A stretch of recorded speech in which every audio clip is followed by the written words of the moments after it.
This is Dibang, the largest hydroelectricity power project in construction in India and located on the river Brahmaputra in Arunachal Pradesh. It was recently approved by the Government of India in March of 2024, and its construction will transform the Northeast.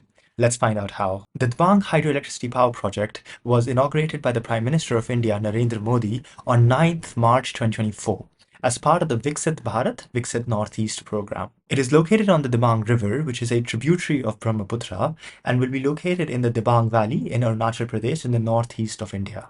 This is an ambitious project to say the least. It is also expected to be the highest dam in India and will take 31.9 thousand crore rupees to build. It will take about a decade to build, with the start date around 2032. But unfortunately, those timelines are at risk, as we'll discuss later in this video. Nevertheless, if built, it can offer massive benefits to India and potentially transform the Northeast. Dibang will primarily be used to meet India's growing energy demand. Currently, we have around 47 gigawatts of hydroelectricity capacity across India, and this project alone can increase that capacity by 6%. But perhaps more importantly, it can contribute to the development of the northeastern region. The northeast has a larger struggle for stable electricity supply than the rest of India. The entire state of Arunachal Pradesh has just 1,100 megawatts of electricity production capacity. This project alone is more than double that amount. And the electricity production capacity that does exist in the Northeast cannot be taken for granted. In fact, just last year we saw that the Teesta Dam in Sikkim, which was used to produce power, overflowed and was completely destroyed due to the torrential rainfall. So even these dams that are built cannot be reliable in terms of providing electricity. So we need to have ample sources to be able to give a stable electricity supply to the Northeast. And as such, this project will be able to significantly enhance the state's ability to provide stable power to its citizens. India has also recently made an agreement with Nepal to buy 10,000 megawatts of power until 2032. And while this agreement was largely meant to finance Nepal's electricity development, I think it is not a coincidence that the end date of this agreement coincides with the expected start date of this project in 2032. It sounds like India might be looking to replace the import of power from Nepal with this particular project.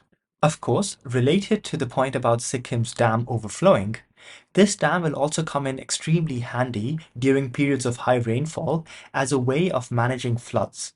The Northeast is susceptible to high rainfall, which can often lead to flooding and therefore high damage. And this dam will be able to manage its floods through its reservoir, which will be able to cushion the impact of high rainfall. But beyond just the direct benefits to the population through the development of this dam, this project has a much stronger abstract meaning through the geopolitics at play in the region. You see, this dam is situated on the Brahmaputra River, which itself has seen large development activity by China on its side of the river. And as such, India is slightly spooked by the level of development going on near its international borders. And this might just be India's way of providing a subtle response to that activity. But despite these benefits, the local opposition as well as geological issues make this project slightly risky in terms of its ability to be constructed. You see, the Dibang hydroelectricity project has a slightly troubled history.